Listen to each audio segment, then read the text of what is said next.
Hello guys, welcome to nursing discussion medical centre. और आज की वीडियो में हम ऑप्थेल्मोलॉजी से रिलेटेड क्वेश्चन आंसर्स देखेंगे। So the first question is colour blindness is due to the problem with. आपको बताना है जो कलर ब्लाइंडनेस होता है वह किसकी प्रॉब्लम की वजह से होता है। आपके ऑप्शंस है लेंस, एक्वस ह्यूमर, कॉन्स या फिर rods. And the right answer of this question is option third, that is cons. जो कॉन्स होते हैं वो फोटोरिसेप्टर सेल्स होते हैं हमारे रेटिना के अंदर, जो कि रिस्पॉन्ड करते हैं differently to different wavelengths and these are responsible for colour vision. और इनका जो फंक्शन होता है वो बेस्ट होता है इन रिलेटिवली ब्राइट लाइट, यानी कि ब्राइट लाइट में इनका जो फंक्शन होता है वो सबसे ज़्यादा बेस्ट होता है अगर हम रोड सेल्स से कंपेयर करें। जो रोड सेल्स होती हैं वो डिम लाइट में वर्क बेटर करती हैं। सो जो कलर ब्लाइंडनेस है वो किसकी वजह से होता है? Due to the problem with cones. Now the second question is the anterior transparent part of the eye is. आपको बताना है जो एंटीरियर ट्रांसपेरेंट पार्ट होता है हमारी आई का, उसको हम क्या बोलते हैं। आपके ऑप्शंस है प्यूपिल, कंजक्टिवा, कॉर्निया या फिर sclera. And the right answer for this question is option third, that is cornea. Now let's move on to the next question. The third question is the smallest cranial nerve is. आपको बतानी है जो smallest cranial nerve होती है उसको हम क्या बोलते हैं। आपके ऑप्शंस है olfactory, oculomotor, trochlear या फिर accessory. And the right answer of this question is trochlear. जो ट्रोक्लियर होती है वह हमारी स्मॉलेस्ट क्रेनियल नर्व होती है। Now the fourth question is loss of sense of smell is called as. आपको बताना है जब लॉस ऑफ सेंस मतलब यानी कि जो स्मेल का जो सेंस होता है वो लॉस हो जाता है तो उसको हम क्या बोलते हैं। आपके ऑप्शंस है एनहियोडोनिया, एनोस्मिया, एनोक्सिया या फिर aphasia. And the right answer of this question is, सोचिए आप क्या हो सकता है। इसका जो राइट आंसर है वह है anosmia. Now the fifth question is which cranial nerve is responsible for movement of eye ball. आपको बताना है कौन सी क्रेनियल नर्व जो है रिस्पॉन्सिबल होती है आई बॉल के मूवमेंट के लिए। आपके ऑप्शंस है ओक्यूलोमोटर, वेगस, ट्राइजेमिनल या फिर olfactory. And the right answer for this question is oculomotor. Now let's move on to the next question. Our sixth question is the anterior segment of eye is filled with. आपको बताना है जो anterior segment होती है eye की वह किससे fill होती है। आपके ऑप्शंस है aqueous fluid, ECF, ocular fluid या फिर vitreous body. And the right answer for this question is aqueous fluid. जो एंटीरियर सेगमेंट होती है आई की वो फिल्ड होती है एक्वस फ्लूइड से। Now the seventh question is the blind spot of eye is known as. जो blind spot होता है आई का उसको हम क्या बोलते हैं।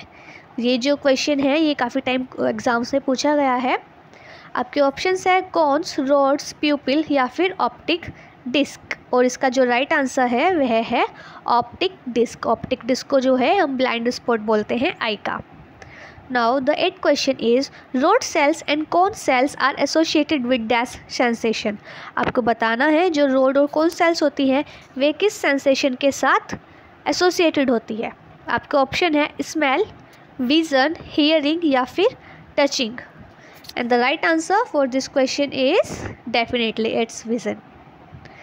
Now move on to the next question. Number 9th is number of extrinsic muscles involved in movement of the eyeball is. आपको बताना है जो number of extrinsic muscles total कितनी इन्वॉल्व होती हैं आई मूवमेंट के बॉल के लिए। आपके ऑप्शंस है 4, 6, 7 और 9.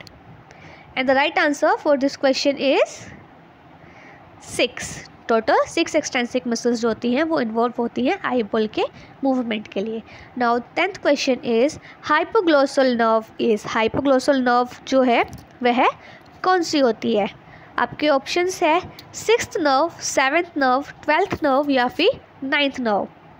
And the right answer is it's 12th nerve. Now the 11th question is ophthalmic artery is a branch of. आपको बताना है जो ऑप्थेल्मिक आर्टरी होती है वह किसकी ब्रांच होती है। आपके ऑप्शंस है vertebral artery, basilar artery, internal carotid artery या फिर एक्सटर्नल कैरोटिड आर्टरी। तो सोचिए आप इसका क्या आंसर हो सकता है।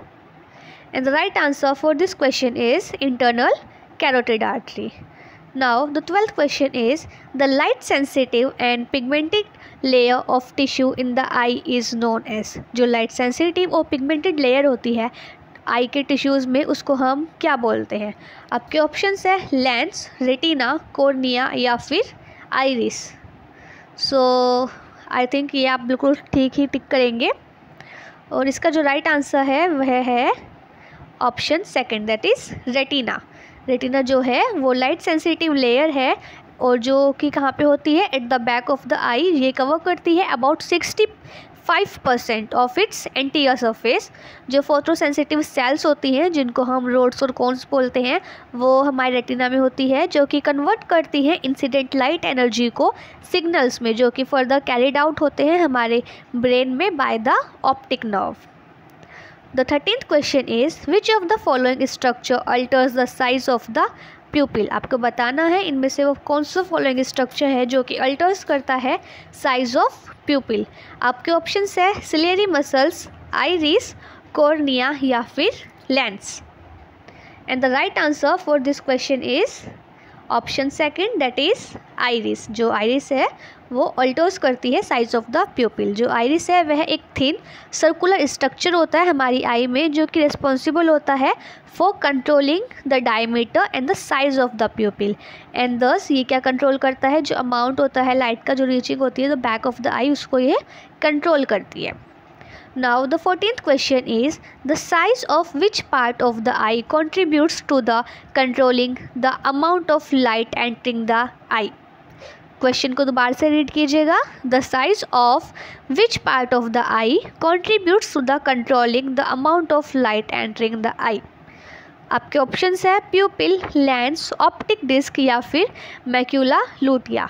सो सोचिए आप इसका क्या राइट आंसर हो सकता है। ये 2019 में आया हुआ क्वेश्चन है और इसका जो राइट आंसर है वह है प्यूपिल। द साइज ऑफ द प्यूपिल, जो साइज ऑफ प्यूपिल होता है वो कंट्रीब्यूट करता है controlling the amount of light जो भी हमारी एंटर करती है आई में। जो प्यूपिल होता है वो कॉन्टेक्ट्स करता है in response to bright light, और ये रिलैक्स मतलब कि जब डिम लाइट होती है जब ये रिलैक्स हो जाता है।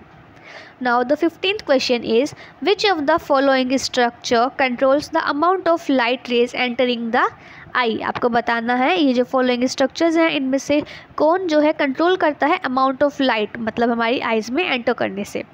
आपके ऑप्शंस है प्यूपिल, आइरिस, लेंस या फिर both A and B. So सोचिए आप इसका क्या राइट आंसर हो सकता है। And the right answer for this question is both A and B.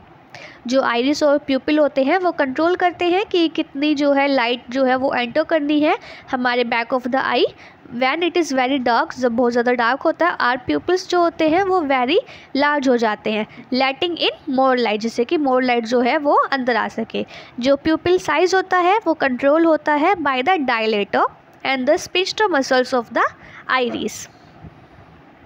Now the 16th question is treatment of presbyopia is. आपको बताना है जो प्रेसबायोपिया है उसका ट्रीटमेंट किसके द्वारा किया जाता है। रेडियल कैरेटोमी, आपको ऑप्शंस है लेसिक्स, कॉन्वेक्स लेंस या फिर both, B and C. And the right answer for this question is both, B and C. जो प्रेसबायोपिया डिजीज़ है इसको हम लेसिक और कॉर्नियल लेंस के द्वारा जो है करेक्शन कर सकते हैं। And also apart from this multifocal जो हमारे इंट्राऑक्यूलर लेंस हम उनका भी जो है इम्प्लांटेशन कर सकते हैं, और मल्टीफोकल कॉन्टैक्ट लेंस या फिर सर्जिकली इम्प्लांटेड कर सकते हैं कॉर्नियर इनलेस को, जिसके द्वारा प्रेसबायोपिया को ट्रीट किया जा सकता है।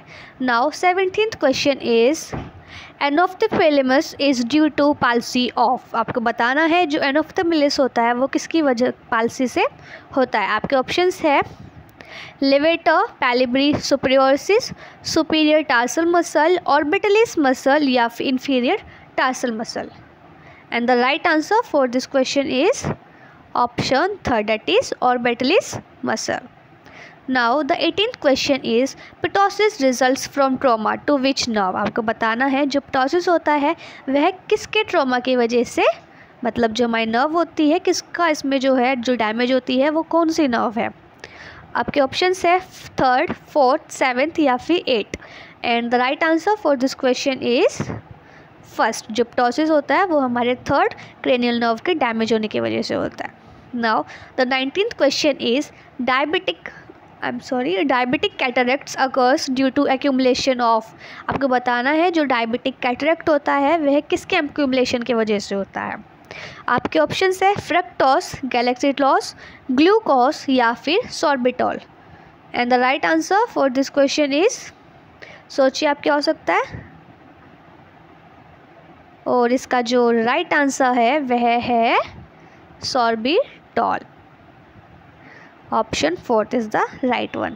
Now the 20th question is most common cause of blindness in India is। आपको बताना है blindness का इंडिया में सबसे ज़्यादा most common cause क्या है। आपके ऑप्शंस है कैटरैक्ट, ग्लूकोमा, रिफ्रैक्टिव इंडेक्स या फिर विटामिन ए डेफिशिएंसी। ये जो है 2019 में क्वेश्चन आया था। आपको बताना है इसमें से जो है मोस्ट कॉमन कॉज ब्लाइंडनेस का क्या है भारत में। और इसका जो राइट आंसर है वह है option first, that is cataract. जो अगर हम कंपेयर करें जो हमारा नेशनल प्रोग्राम है for control of blindness in India, उन्होंने बताया है कि जो लीडिंग कॉज है ब्लाइंडनेस का कैटरैक्ट कॉज करता है 62% पीपल्स में।